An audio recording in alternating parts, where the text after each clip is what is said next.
सास बनने की ट्रेनिंग। सुधा के बेटे की शादी होने वाली थी और वो इतनी एक्साइटेड थी कि आज मैं ऊपर आसमां नीचे, आज मैं आगे जमाना है पीछे। अरे हाँ भाग्यवान, तू सबसे आगे ही है। लेकिन हुआ क्या है? सास बनने वाली हूँ मैं। अरे घर में एक नया सदस्य आ जाएगा, कितना अच्छा लगेगा ना। आप और राहुल तो ऑफिस चले जाते थे और मैं पागल की तरह घर में अकेली। अब तो मेरा साथ देने वाली आ रही है इस घर में। बहुत बहुत बहुत खुश हूँ मैं। ओहो ठीक है बेगम, लेकिन अपनी खुशी को लगाम लगा कर रखो। क्या पता कैसी आए, तुम्हारा साथ देने वाली आए या फिर ऐसी आ जाए जो तुम्हारी शक्ल देखना भी पसंद ना करती हो।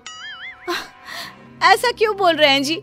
शुभ नहीं बोल सकते तो अशुभ तो ना बोले। अच्छा जल्दी से तैयार हो जाओ, चांदनी चौक जाना है शादी की शॉपिंग के लिए। हाँ हाँ, थोड़ी सुबह तो हो जाने दो, दुकानें बाजार खुल तो जाए। तुम सच में ना पागल हो गई हो बहू के आने की खुशी में। बेटा माँ की हरकतें देख रहा था। वो सारी बात फोन पर अपनी होने वाली बीवी राशि को बताता है। फिर पता है क्या हुआ? माँ ना सुबह 6 बजे ही पापा को चांदनी चौक जाने को कहने लगी। दूसरी तरफ राशि कहती है, अरे वाह, ये तो बहुत अच्छी बात है ना। सास इतना सोचने वाली मिल रही है, और क्या चाहिए। मैंने भी सोचा है मम्मी जी के साथ बहुत प्यार से रहूंगी, उनका ख्याल रखूंगी और प्यार करूंगी। राहुल भी खुश था। लेकिन बाजार में सुधा जी और उनके पति को एक अजीब सी दुकान दिखती है जिसके बाहर लिखा होता है, हमारे यहाँ सास बनने की ट्रेनिंग दी जाती है। ये देखिए जरा, लग रहा है आजकल के लोगों को कोई काम नहीं है। अरे सास बनने की भी ट्रेनिंग होती है क्या? दुकान के सामने एक पिंजरा था, उसमें एक तोता बंद था। सुधा की बात सुनकर तोता बोल पड़ता है, अरे नादान औरत, अगर सास सही तो पूरा घर सही रहता है, परिवार बंधा रहता है और आने वाली जनरेशन संस्कारी होती है। लेकिन तू क्या समझेगी? जा जा आगे जा। ओए, तोते बड़ा बोल रहा है, क्यों आगे जाऊं? मैं नहीं जा रही। देखा देखा, तेरे जैसी औरत को तो सास बनने की ट्रेनिंग लेनी ही चाहिए। निकाल 1000 रुपये और जान दर, नहीं तो पूरी जिंदगी रोती रहेगी। सुधा को तोते की बात में दम लगता है। ए जी, निकालो ना जरा 1000 रुपए। अरे पागल हो क्या? जानवर की बात में आ रही हो? किस पागल आदमी की सुन रही हो, जिसे ये भी नहीं पता कि तोता जानवर नहीं पक्षी होता है। चलो निकालो 1000 रुपये और अंदर जाकर सास के रूप में जीवन को सफल कर लो। हाँ जी, बात तो ये सही बोल रहा है। कहाँ मैं आपकी बात में आ रही हूँ? मैं तो अंदर जा रही हूँ, 1000 रुपये दीजिए। पति क्या करता, बीवी की आज्ञा सर आंखों पर। लेकिन जैसे ही सुधा अंदर जाती है, सामने कई औरतें पहले से ही बैठी होती हैं। मेरी पहली बहू के वक्त मैंने इतना नहीं सोचा था, और आज वो मेरे सर पर चढ़कर नाचती है। गुरुजी, कोई उपाय बताए। तभी गुरु की नजर सुधा पर पड़ती है और वो आंखें बंद कर लेता है। तू पहले भी मेरी दुकान के सामने से होकर गई थी ना, तब क्यों नहीं आई? औरत जो कि गुरु के साथ मिली हुई थी। महाराज, तब पता नहीं था कि सच में सास बनने की भी ट्रेनिंग लेनी होती है। लगा था घर में कोई सदस्य आ रहा है जो सारा दिन मेरे साथ रहेगी, लेकिन ऐसा तो कुछ भी नहीं हुआ गुरुजी।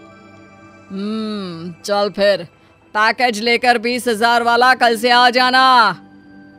जी महाराज, गुरुजी की जय हो। वो औरत भी सुधा को देखती है और कहती है, सही जगह आई हो बहन। 10-20 हजार का मुंह नहीं देखना भाई, बस घर बस जाए तो सोचो गंगा नहा ली। बहुत कमा लेंगे अगर परिवार एक रहा, नहीं तो बुढ़ापा वृद्धाश्रम में बिताओ। सुधा डर जाती है। वो गुरु के पास जाती है और उन्हें पैसे देती है। देखो, एक मंत्र गांठ बांध लो कि कभी भी बहू को बेटी ना समझना। जितना दबा कर पहले दिन से रखोगी, धीरे धीरे प्यार दोगी तो मान रखेगी, नहीं तो। ना जी ना गुरुजी, समझ गई। अरे भला हो भगवान का जो आपसे मिला दिया, नहीं तो मैं। हाँ, आगे बढ़ते जाए, पीछे और भी लोग हैं, सबको मौका दे। सुधा घर आ जाती है। राशि शादी करके घर आती है तो दिमाग में सास की वही छवि होती है जो राहुल ने दिखाई थी। देखो राशि, मैंने काम वाली हटा दी है। वो क्या है ना, 2000 महीने लेती थी, यानी कि 24,000 साल का, और 5 साल में उसे जोड़ो तो 1,20,000 रुपए। माँ जी, और 10 साल जोड़े तो? तभी राहुल आ जाता है। अरे बस, इतना मत जोड़ो, फिलहाल भूख लगी है, कुछ खाने को दो।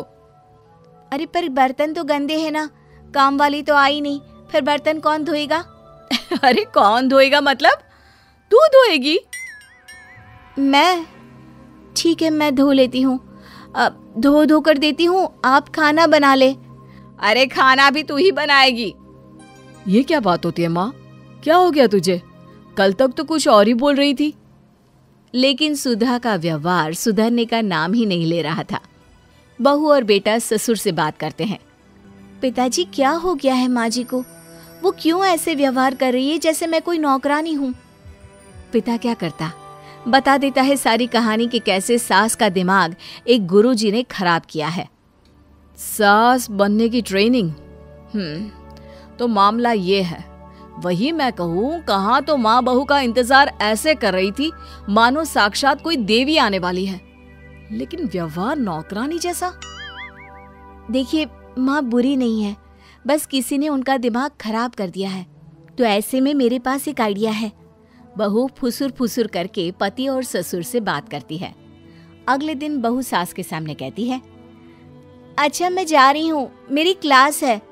ये बोलकर बहू निकल जाती है। ये कौन सी क्लास करने जा रही है? पढ़ाई तो खत्म हो गई थी इसकी। अरे माँ, दरअसल वो ये सोचकर आई थी कि तुम माँ जैसी होगी, लेकिन यहाँ तुम तो तुर्रम खां बन गई हो। तो वो किसी बहू बनने की ट्रेनिंग वाली क्लास में गई है। ये बोलकर बेटा बाप की ओर देखता है और आंख मार देता है। हाँ, वो तो तुम्हारी माँ ने भी सास बनने की ट्रेनिंग ली है बेटा। पहले का जमाना और था भाई, कि भोले मन से रिश्ते शुरू किए जाते थे।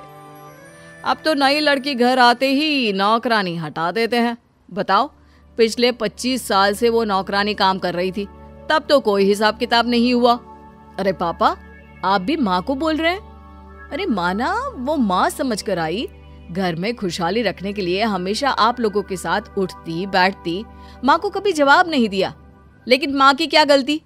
अरे दादी ने भी तो ऐसा ही किया होगा ना माँ के साथ, तभी तो माँ अपनी बहू के साथ ऐसा कर रही है। नहीं, वो तो बहुत अच्छी थी। मेरे आने के बाद तो उन्होंने खाना बनाने वाली भी रख ली थी। अरे तो फिर तुमने क्यों काम वाली हटा दी? किसी के कहने पर अपना घर खराब कर रही हो तुम सुधा। अब बहू भी गई है ट्रेनिंग लेने, पता नहीं क्या सीख कर आएगी। नहीं, मैं अभी जाकर उसे ले आती हूँ। तभी बहू वहां पर आ जाती है। नहीं माँ जी, मैं कहीं नहीं गई थी, मैं तो सिर्फ आपके लिए ये नई साड़ी लेने गई थी। अब तो सब ठीक है ना?